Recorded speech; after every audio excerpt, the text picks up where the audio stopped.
Bismillahirrahmanirrahim. Assalamualaikum warahmatullahi wabarakatuh.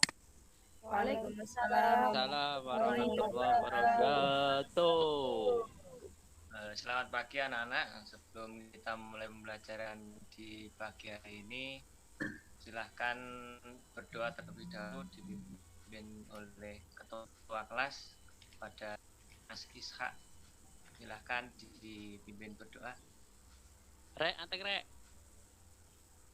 Berdoa, mulai. Selesai, Pak. Ampun, Pak.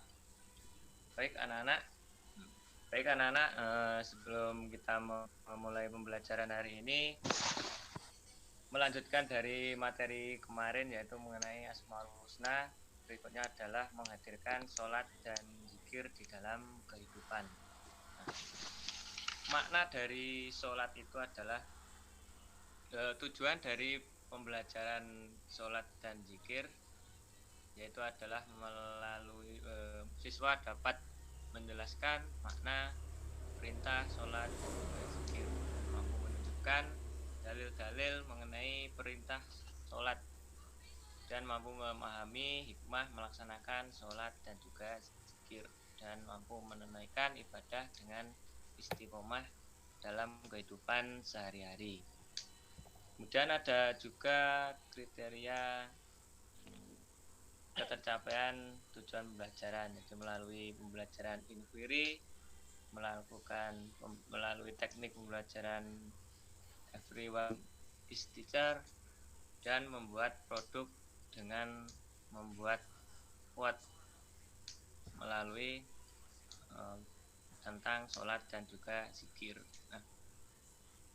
Baik, sebelum Bapak menyampaikan, sebelum membentuk suatu kelompok dan berdiskusi mengenai pembelajaran sholat dan zikir, sedikit saya berikan penjelasan mengenai sholat, yaitu adalah secara bahasa diartikan sebagai doa. Di dalam doa dalamnya meminta kebaikan-kebaikan dalam kehidupan, dan menurut istilah sholat dipahami sebagai semua perkataan dan perbuatan yang diawali dengan takbir dan diakhiri dengan salam, dan dikerjakan dengan syarat dan rukun-rukun tertentu. Dan sholat merupakan suatu kewajiban bagi umat Islam karena merupakan suatu bagian dari tujuan diciptakannya manusia untuk beribadah hanya kepada Allah Subhanahu wa taala. Nah, sedikit Bapak sampaikan mengenai sholat. Nah, kemudian akan saya berikan suatu pertanyaan diskusi, ada dibagi menjadi beberapa kelompok, hanya ada 3 kelompok yang nantinya akan dibagi oleh ketua kelompoknya. Ketua kelompoknya saya tentukan, yaitu ada Mbak Latifah, kemudian ada Mbak Khoiro, dan ada Mbak Ula. Jadi saya berikan pertanyaan. Aku gak pinter, Pak. Kemudian didiskusikan dengan anggota kelompoknya. Jadi yang pertama adalah Anggotanya pilih sendiri, mengapa Pak. mengapa sholat sangat penting dalam kehidupan sehari-hari. Dan pertanyaan yang kedua dari kelompok yang kedua yaitu adalah menyebutkan macam-macam sholat. Nah, bapaknya sombong, ngereken. Berdiskusi dengan temannya yang kelompok ketiga adalah mengapa zikir bisa membuat hati menjadi tenang. Nah, untuk yang mempresentasikan nantinya adalah dari siswa laki-laki. Ini Bapak akan anggota memberikan kelompoknya sendiri, waktu, Pak. ya silakan memilih sendiri-sendiri, terdiri dari 4 siswa sampai 5. Di salah satu perwakilan dari laki-laki bisa mempresentasikan. Saya kasih waktu 10 menit, kebanyakan 5 menit, dimulai dari sekarang. Sudah? Pak, bingung. Wah, aku milih siapa iki? Gong ya, nanti didiskusikan bersama teman-temannya. Aku kok mari-mari.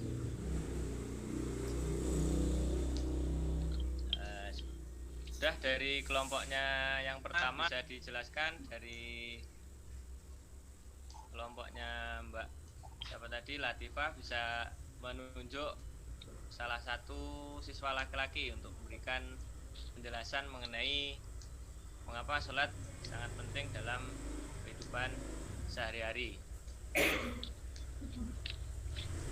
Pak, Mbak Lata saya, Pak. Oke, jenengan. Latifah, Pak. Ya, Pak. Kak, Latifahnya 2, Pak. Oh, yang Latifah Latansa.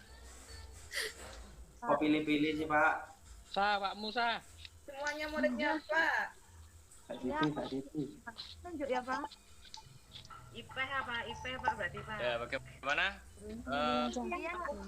Baik, apa yang disampaikan oleh saudara Mas Ishak mengenai pentingnya dari kehidupan dalam sholat sehari-hari. Apakah sudah pahami semuanya? Belum. Wes ora. Belum ya, nanti dikasihkan kesempatan di akhir pembelajaran. Kemudian untuk yang kelompok yang kedua menyebutkan macam-macam sholat sunnah. Monggo untuk Mas Saiful.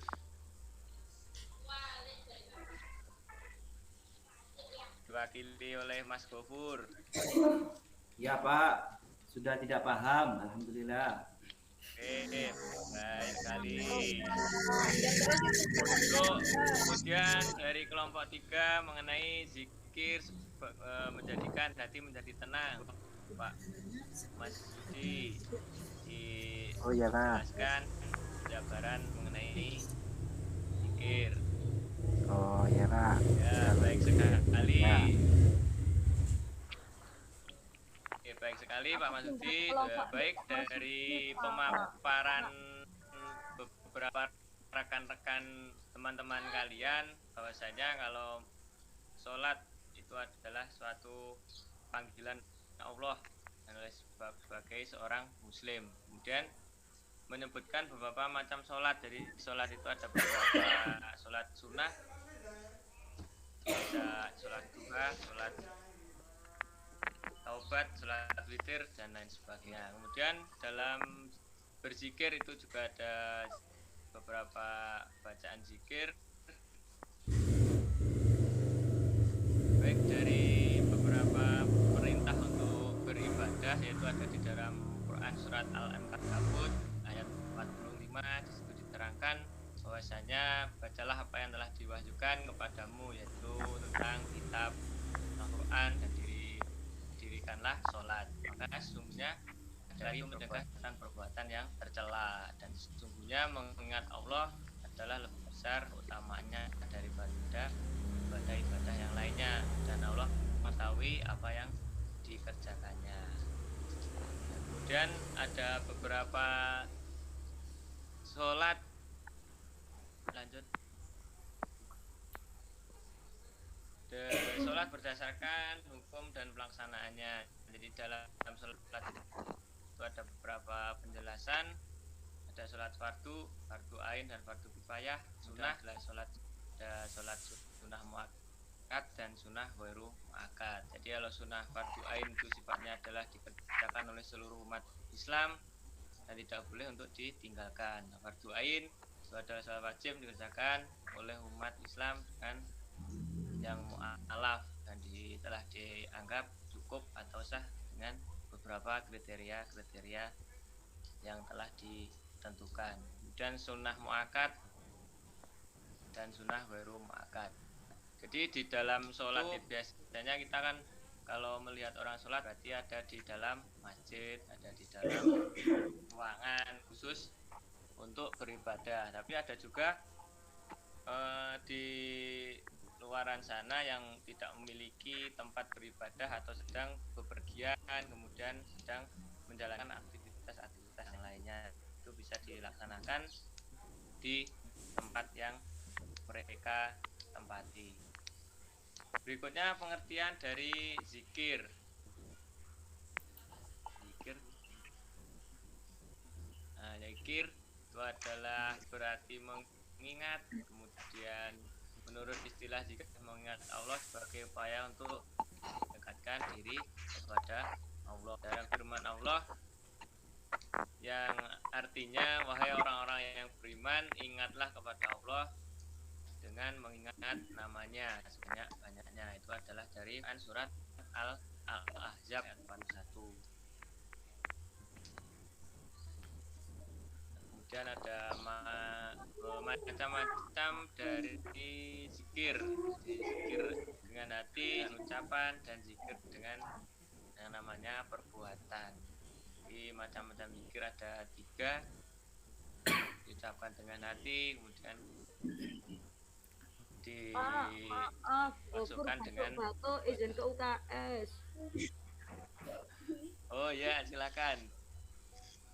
Alasan itu alasan dari pemaparan sholat dan zikir itu harus Ngantuk, berkesinambungan. Pak. Jangan sampai ada yang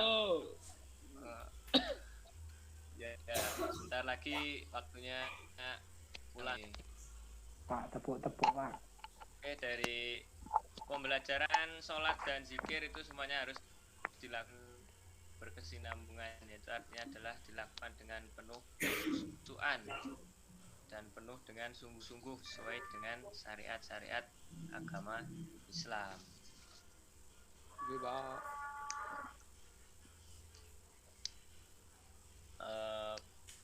Bagaimana? Apakah ada pertanyaan mengenai sholat dan juga zikir? Ya Pak. Boten, Pak. Pak. Ada. Boten. Boten enten. Ampun Pak. Arek-arek wis mulai ku, Pak. Istirahat, Ning Pak, arep. istirahat. Ya, oke. Baik, untuk pembelajaran kali ini cukup sampai di sini dulu. Nanti untuk tugas di kesempatan yang akan datang, kalian harus mengerjakan mencari dalil-dalil yang berhubungan dengan sholat dan zikir. Silahkan di dalam buku PAI, kemudian dibuka, nanti akan dimintai oleh Bapak. Berikutnya, sebelum mengakhiri pembelajaran kali ini, marilah kita membaca hafalah bersama-sama. Mudah-mudahan apa yang saya sampaikan bermanfaat untuk kalian semuanya. Amin. Sekian dari saya. Wassalamualaikum warahmatullahi wabarakatuh. Waalaikumsalam warahmatullahi wabarakatuh.